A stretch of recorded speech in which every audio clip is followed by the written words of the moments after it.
Se debe estar usted preguntando qué tiene que ver ahí China, Israel, Estados Unidos, George Bush. Bueno, se lo vamos a explicar. Dentro de poco regresarán soldados estadounidenses que ni siquiera habían nacido, por lo que supuestamente o estaban peleando o defendiendo los atentados de Nueva York. Afganistán es el país al que Estados Unidos le ha aventado más bombas, pero hoy, ante la sangre que corre, las cosas pueden dar un giro inesperado, que puede ser peor o quizá la salvación, no lo sabemos. Por un lado, Donald Trump quiere negociar y por el otro, China se une a Irán y Rusia para intervenir y frenar la violencia. Soy Roberto de la Madrid y desde el lugar de más guerras y bombas, desde este sangriento Oriente Medio, detrás de la razón. En 1986, el presidente Ronald Reagan tomó la lanza que Richard Nixon había levantado y la guerra contra las drogas recibió un impulso multimillonario. Las ganancias aumentaron para los narcotraficantes y los grandes bancos de lavado de dinero. Drogas más poderosas. Cada semana se abre una nueva cárcel en los Estados Unidos, ya que el país con más drogadictos siempre tiene espacio para unos pocos adictos más. Afganistán, un país invadido y ocupado por Estados Unidos, se convirtió en el principal proveedor de casi toda la heroína del mundo, y la guerra contra las drogas, que convirtió a Colombia en una gran base militar estadounidense, está convirtiendo a México en un matadero de mente. Eduardo Galeano.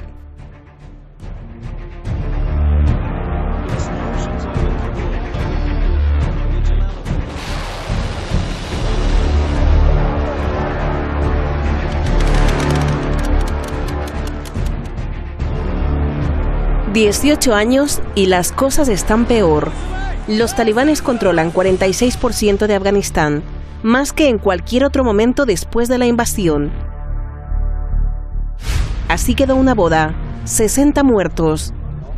Este 2019 la violencia está peor. Ataques, explosiones, atentados. Muchos reivindicados por los talibán y otros por los terroristas de Daesh.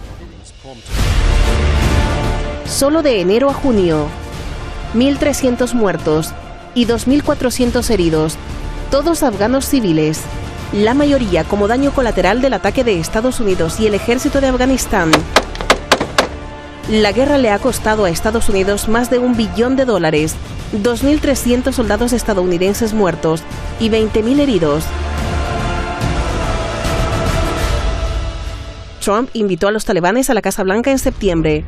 Canceló por un atentado, pero hace unas semanas llegó por sorpresa a Afganistán para anunciar junto con el presidente afgano que el diálogo está abierto para los talibanes.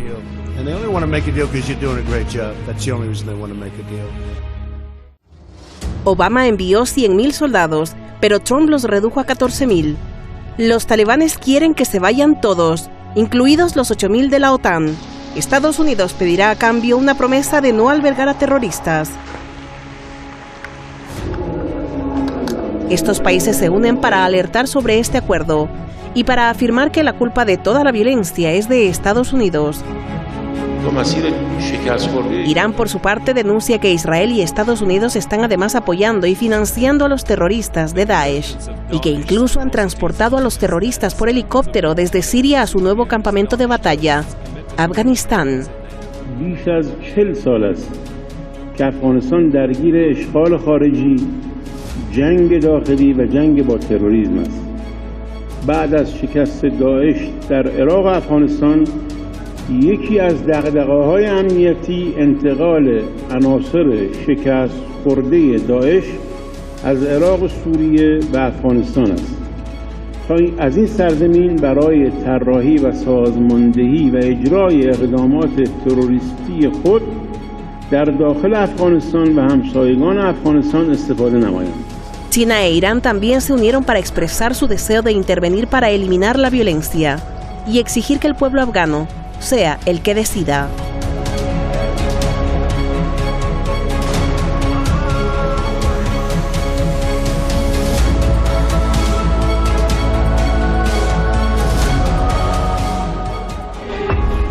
Pues ya vio por qué también está China y ahí pusimos un dragón en el video wall, ahora lo va a ver.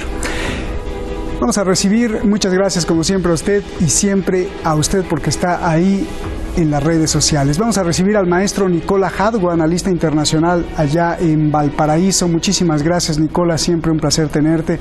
Y al abogado también especialista en todos estos temas, José Luis Urosa, abogado allá en España. Gracias a los dos. José Luis, comienzo contigo. A ver, directo, ¿por qué Irán denuncia que Israel y Estados Unidos están atrás de los terroristas de Daesh que están atacando a Afganistán? Por favor.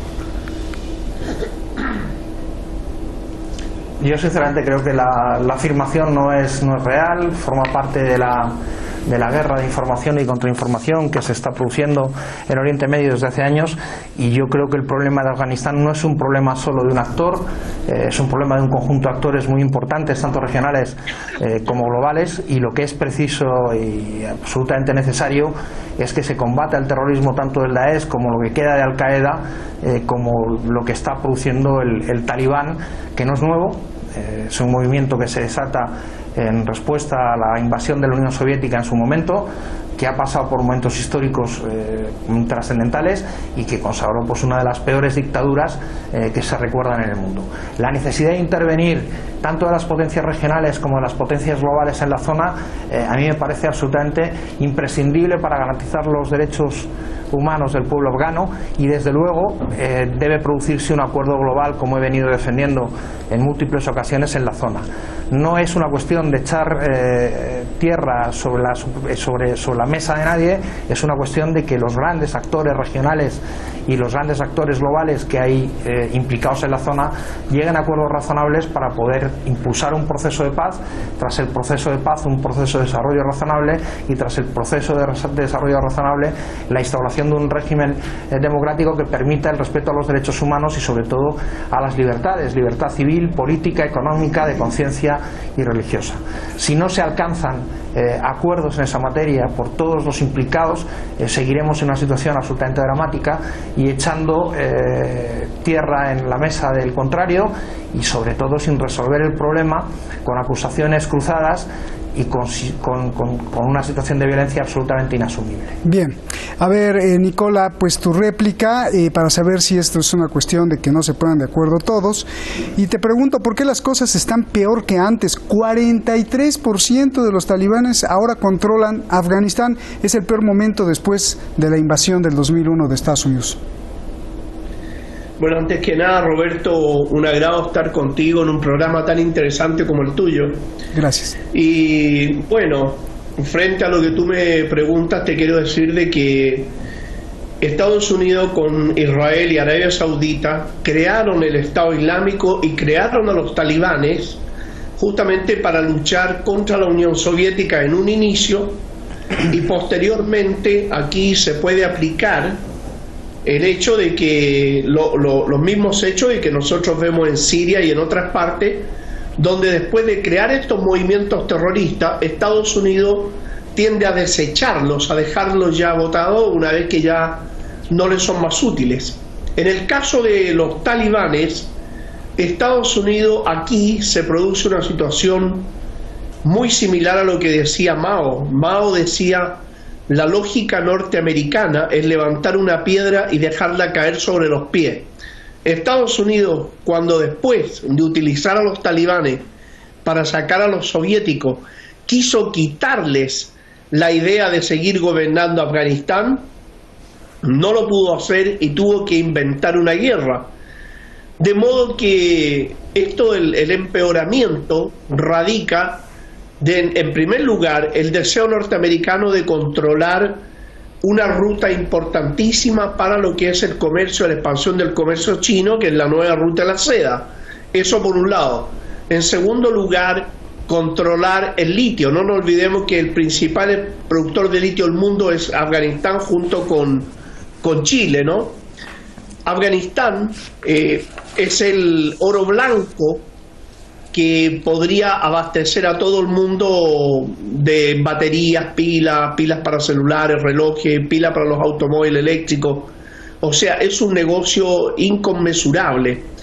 De modo que Estados Unidos, con su presencia perversa en Afganistán, pretende, por un lado, mantener permanentemente la idea de que el Islam es igual a masacre y guerra, para desarrollar la islamofobia, Segundo, para impedir que los países de la zona estén tranquilos y de esa manera estén combatiendo entre sí, desgastándose en guerras eternas, y con eso mantener tranquilo la ocupación israelí de Palestina y del territorio sirio y del territorio libanés. Por otro lado, controlar la expansión del comercio chino, tratando de evitar la nueva ruta de la seda. Esos son los plus que quiere Estados Unidos obtener después de haber creado, financiado, mantenido, protegido y armado estos movimientos terroristas como el Daesh y los talibanes. Bien. Oye, Nicola, una duda ahí, porque con lo que dices, entonces, ¿por qué Trump está reduciendo el envío de tropas? Obama envió 100,000 soldados más, pero Trump todos esos 100,000 los redujo a 14,000. Si quisiera controlar, o ¿cómo es? A ver, explícame antes de ir con José Luis. Por cierto, lo que ocurre es que Estados Unidos está entrando en una situación muy delicada desde el punto de vista económico. Ellos no pueden seguir manteniendo esa guerra. Los talibanes, como dije recién, fue la piedra que levantaron y cayó sobre sus pies. Ellos nunca pensaron que iban a tener que entrar en una guerra que en definitiva no la pueden ganar. Y tampoco la economía norteamericana está para seguir manteniendo este tipo de guerra. Esa es la realidad. Lo que busca ahora Estados Unidos justamente es tratar de dejar un gobierno títere, una administración títere, que le permita seguir con sus intereses geopolíticos. Pero desafortunadamente para ellos, los talibanes, dentro de la fortaleza que han adquirido desgraciadamente para el Medio Oriente y para la humanidad, la fortaleza que han adquirido ha impedido que Estados Unidos pueda mantener la hegemonía en el sector. Bien, a ver, Nicola, las cosas están peor porque así lo reconocieron todos, pero yo te pregunto, ¿están peor que antes? Porque a diferencia con Obama, quien envió 100,000 soldados, Trump los redujo solo a 14,000. José Luis. Vamos a ver, yo creo que todo esto forma parte de campañas de contrainformación, y yo creo que hay que decir la verdad a los televidentes, y que hay que empezar por el principio. La guerra de Afganistán surge tras la ocupación de Afganistán de la Unión Soviética. Por cierto, decir que Afganistán ha sido un país nunca conquistado.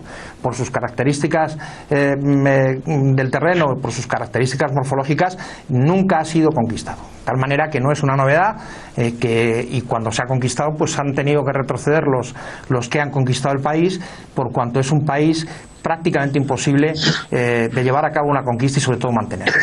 Dicho esto, hay que empezar por el principio, como decía. La intervención tanto de Estados Unidos como de otras potencias internacionales en Afganistán viene como consecuencia de la invasión de la Unión Soviética. Decir que Estados Unidos financió en un primer momento a los talibanes, incluso a algunos agentes de Arabia Saudí, no es faltar a la verdad. Aquí hay una clave que nadie desvela, o que casi nadie quiere hablar, y es que el nacionalismo, los nacionalistas afganos, encabezados por el general Massoud, que era la única esperanza del pueblo afgano de intentar conseguir un régimen de una cierta libertad política, económica y social, pues se frustró con su asesinato. ¿Quién ordena el asesinato de Massoud? Porque eso derivó y efectivamente puso encima de la mesa el desarrollo y la expansión de los talibanes. Decir que Estados Unidos en un momento determinado financió al talibán en la guerra contra la Unión Soviética es probablemente cierto.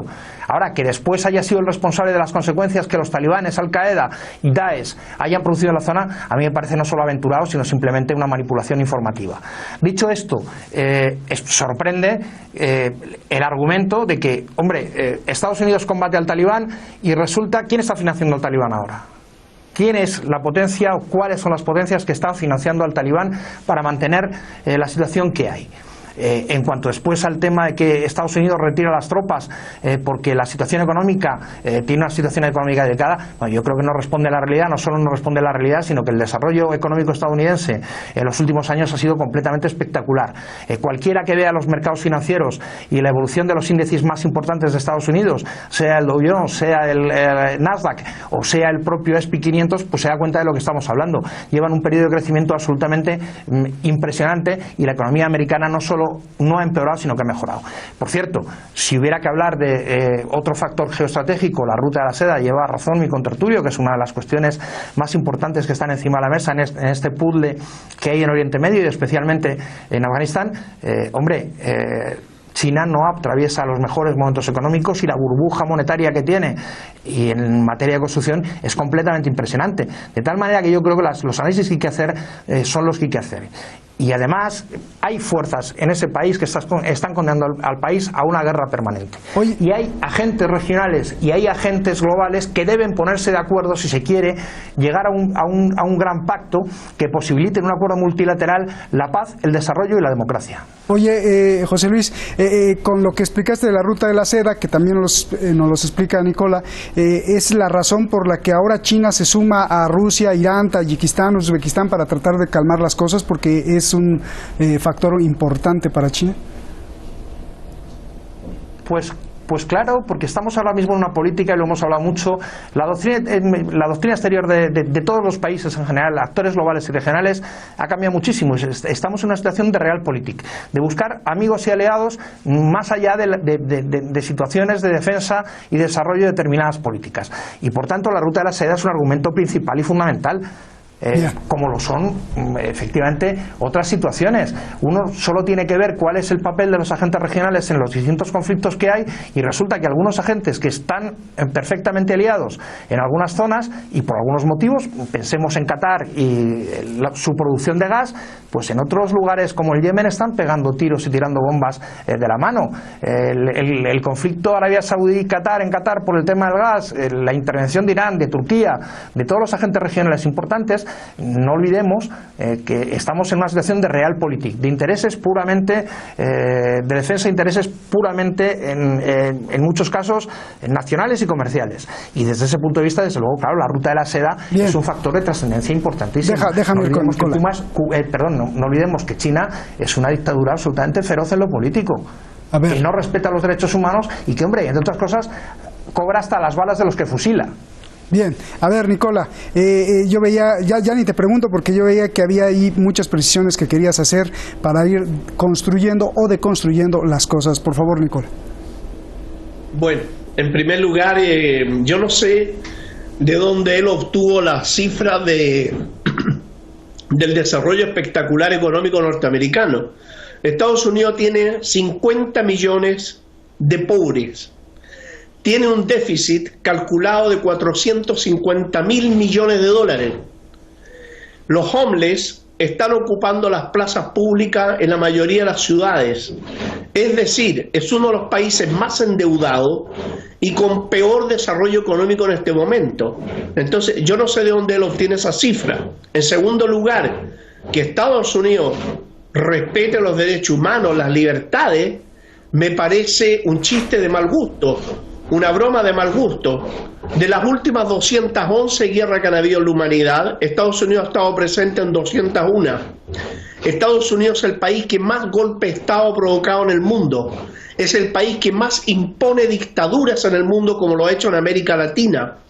Estados Unidos impone los derechos humanos y las libertades, bombardeando a la población civil, asesinando impunemente, porque digo impunemente, porque nada ha podido detener la arrogancia, la desidia, la prepotencia, la criminalidad que tiene Estados Unidos, donde asesina a destajo en cualquier lugar del mundo.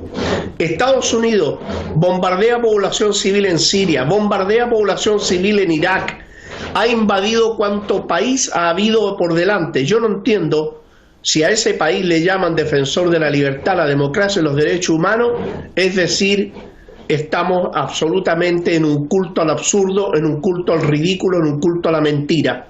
Estados Unidos es lo que es, un país ladrón, usurpador, asesino, criminal, provocador de golpe de Estado. Nunca desde su creación artificial hasta el día de hoy ha tenido un solo año sin estar en guerra. Es el país más criminal de la especie humana, el que más daño le ha hecho a la especie humana. Eso en primer lugar. Vuelvo a repetir, los talibanes fueron utilizados, creados por Estados Unidos, pero después el monstruo, el Frankenstein que crearon en Afganistán, comenzó a caminar solo y ya Estados Unidos no es útil para los talibanes y los talibanes no son útiles para Estados Unidos. Esa es la situación que existe y Estados Unidos se está retirando de todos los frentes de guerra, no porque quiera retirarse, sino porque no puede mantener las guerras, porque no puede seguir en guerra.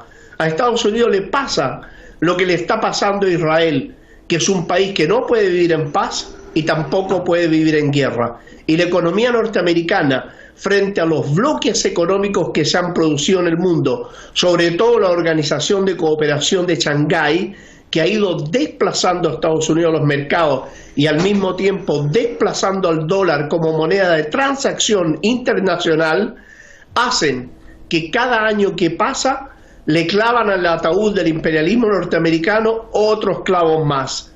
Estados Unidos, como potencia imperial, tiene los días contados. Bien. Y ellos lo saben. Oye, no me dijiste, Nicola, el punto que mencionaba José Luis, que pues todo este caos en Afganistán empezó justamente porque los rusos, la Unión Soviética, invadió Afganistán, ni ganó, no pudo y se armó un caos, Nicola. La Unión Soviética, cuando entró a Afganistán, no la entró a ocupar. En primer lugar, entró a apoyar el gobierno de Hekmatyar, que se lo solicitaron porque justamente para derrocar el gobierno de izquierda del Partido Comunista Afgano que estaba gobernando Afganistán, Estados Unidos con Arabia Saudita crearon a los talibanes para combatir a ese gobierno. Ese gobierno le pidió ayuda a la Unión Soviética, que llegó como un Estado a apoyar al gobierno, pero no a ocupar ese país, a diferencia de los norteamericanos. El problema que está ahora, como digo, está engrandeciendo, está incontrolable, porque ninguna potencia en este momento tiene control sobre lo que ocurre al interior de Afganistán. Por eso que Irán, Rusia y China y los países de la Organización de Cooperación de Shanghái requieren pacificar, y para eso dicen se requiere que todos los países de la zona pongan de su parte. Bien. Los países de la zona, no Estados Unidos, que no es de ahí. Bien, a ver, José Luis, pues veía que movías la cabeza, venga. Es que sorprende mucho la argumentación y el lenguaje, un lenguaje decimonónico propio del momento más furibundo del comunismo ateo en el mundo, y sorprende mucho las afirmaciones que se hacen. Vamos a ver. A mí me sorprende mucho que se niegue el papel de intervención de Estados Unidos en Afganistán y a renglón seguido se diga que es que Irán, Rusia y China tienen que intervenir.